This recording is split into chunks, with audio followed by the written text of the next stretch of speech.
Awesome environment. As I told our guys, they better appreciate this because this is, it was a special night to be a part of VCU basketball, and ton of credit to George Mason and Coach Paulson. They're a very good basketball team. They're a team that can win this league for sure. And I was really proud of the way we played. I was really proud of the way we executed. But they're a very good team, and that was a very good win. Just your evaluation of the defensive effort. Say that again? Just your evaluation of the defensive effort on Justin and Owen, specifically just limiting those guys, knowing how to work. Yeah, we just, the big thing is we needed to guard them individually, but also as a team, and just make it really hard. They're so talented, and they're vets, so they're going to make plays. They're not going to get rattled if things don't go their way early, and we just wanted to make sure all their catches were tough. They dribbled extra. We didn't let them in space, and we didn't lose them. And I just thought multiple guys. I thought Ivy did a great job on Justin early in the game. I thought Marcus, and then of course PJ guarded Otis, and I thought our team helped those guys a lot. And then other guys made defensive plays. We had good team defense, especially in the second half. And then I thought we didn't rebound great like we did the other day, but we scrapped some out late to make it one and done, and that really helped us. How nice was to see that those three balls go down, particularly with Michael and then Mikhail hit those to kind of put you guys back in half. They tied the game. Yeah, just great momentum. I'm sure everyone's like they shoot too many threes. I thought we shot a couple quick ones tonight, but we really moved the ball today. We had a lot of inside-outside threes, or as we call them, one more threes. That ball got hot, and the right guys were wide open sometimes. And we got to shoot them. We got to shoot them in, and we did today. I'm really proud of Michael Gilmore. Probably not the start of the season that he wanted, but his attitude has been unbelievable. He's so appreciative of being here. He works his butt off. He's an unbelievable teammate. He's positive, and he deserved a night like this. And it's going to help us as we continue to move along. I'm really proud. And then, Mikael Sims. He buried a family member today, and he shows up in uniform, and he's got his teammates back, and he makes some plays today. And thought he played very good defense. Really proud of his approach today. Pretty impressive. Can you comment on what was the injury with Marcus? It was cramping. And also PJ Bird, the second highest plus minus of the game. Just talk about just the job and what you said to him after the game. Well, there's an example why you don't call freshmen. Freshmen, as I always say, and I was one too. They don't know. And through experience and coaching and listening better and just keep working at it, he was ready to play today, and he did a great job. When you're a freshman point guard against the first place team in the league and you're plus 12, that's huge. And I thought he did a good job of running his team. I thought he did a good job of guarding the ball. He made some plays, so he was aggressive.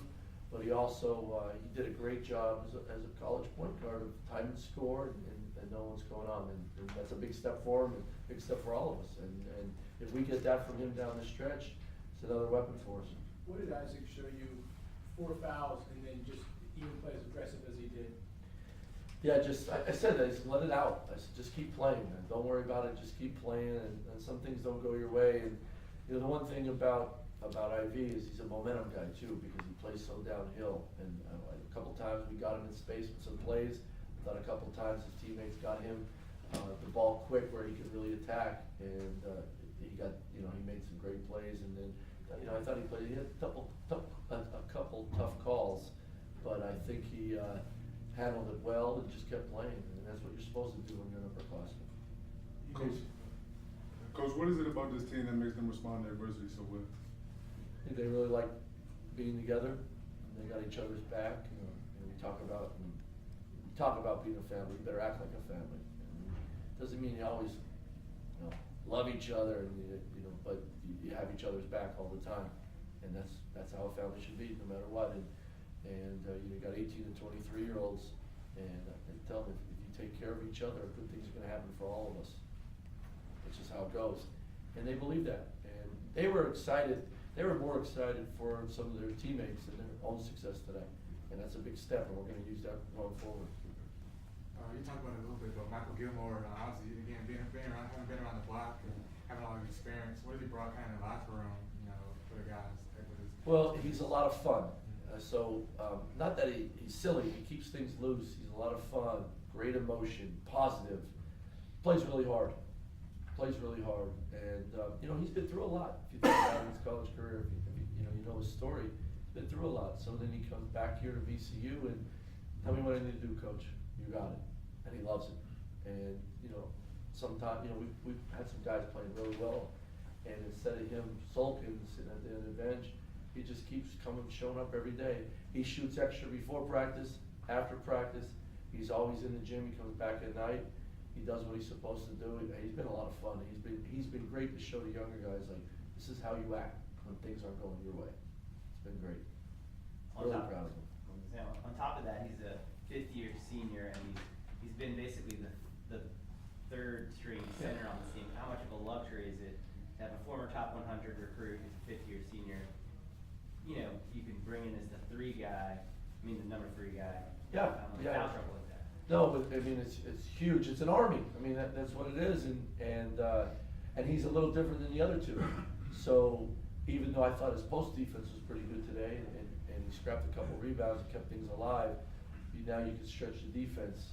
So now when he's out there, it allows Marcus and DJ and IV to get downhill more. It's not as crowded around the rim as it might be with Corey or Marcus Santos Silva. So that helps. And then anytime you have a big guy you can stretch the floor with that gets hot, you know, it's a huge weapon. Can you talk a little bit about 21 assists and only 11 Yeah, turnovers? you know, I was gonna mention that and I missed it. And that's big time basketball. That's team basketball. When you get 21 assists on 26 baskets, that means they're playing together, period. And we gotta do that. I thought Marcus Evans did a great job of coming off ball screens, and they were really heavy on the level and the blitzes with him of getting that thing hot, and guys were sharing that ball. It was great. How big is maybe some versatility, like we talked about last Saturday, you guys getting downhill and scoring 48 points in the paint. Tonight was you saw more production with the three ball, so just being able to win in different ways, that's gonna be big. Yeah, you know, so we're capable of making shots, but we also can't live on that. And we know when we get downhill, we're aggressive, we can get to the foul line and score. You know, we need to continue to do that, get to the foul line 23 times, no matter any game, maybe even more, that's huge. But when you're making some threes, you know, you're harder to guard. So yeah, we can do a little bit of both. I think sometimes we do the other stuff and drop it because we don't make a three. Today we made a couple, can't live on it. We can't live on it. And you know, one thing I told the guys at one time out, I know we made some threes, but we just missed 2 in a row. Let's get a paint touch, let's attack, because we're good at that. And Ivy went downhill and made a play. So we just gotta find that balance. When they look at me after they make a couple, like, what are you talking about, coach? They know I'd shoot it, but you know, it's just something we gotta have a great balance for.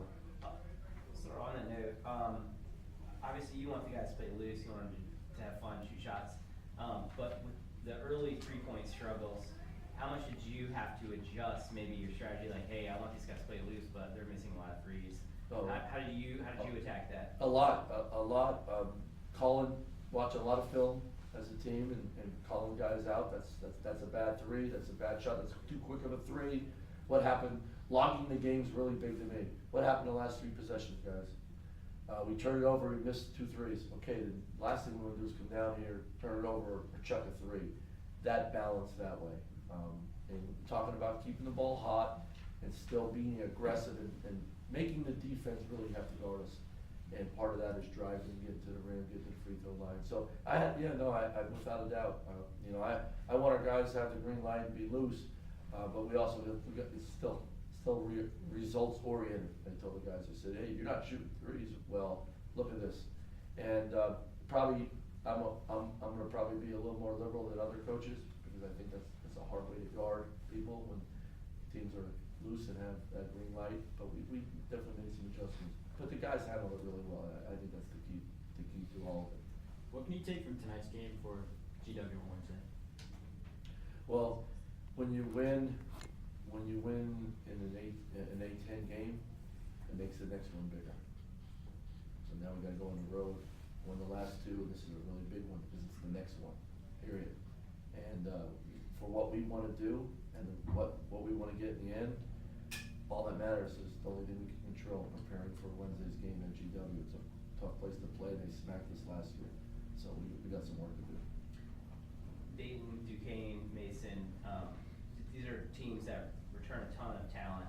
I just wanna get a comment on your overall sort of view of kind of the future of the Atlantic, and these are really young teams, Yeah. and just what you think.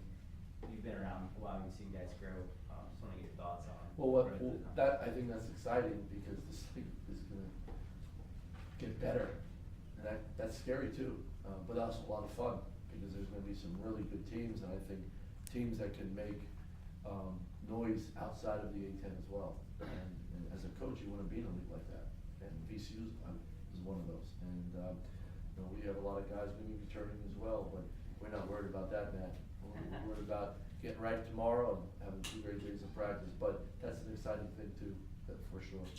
Your team seems to be getting better at passing the ball. What's making that happen? Well, I think experience, Playing?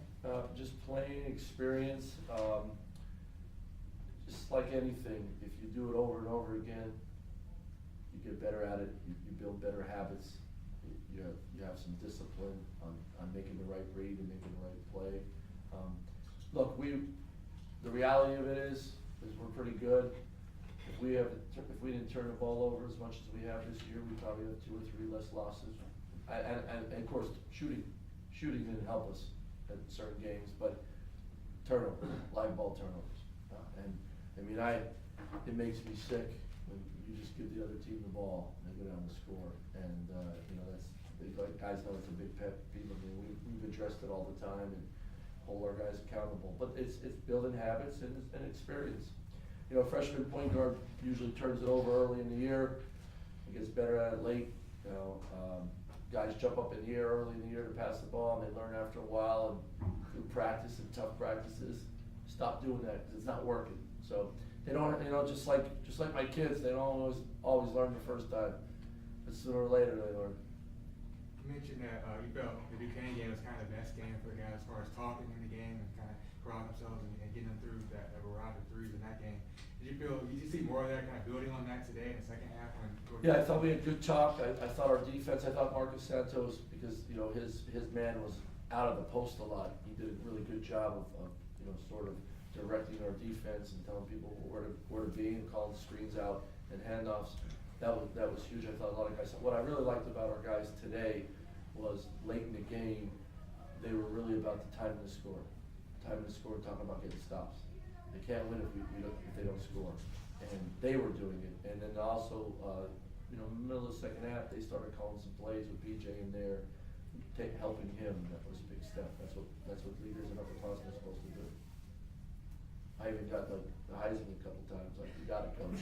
And, you know, I call it, I got it, guys. When you have a couple guys on your team that say, I got it, coach, and you really believe them, then you're getting better. And I saw that today.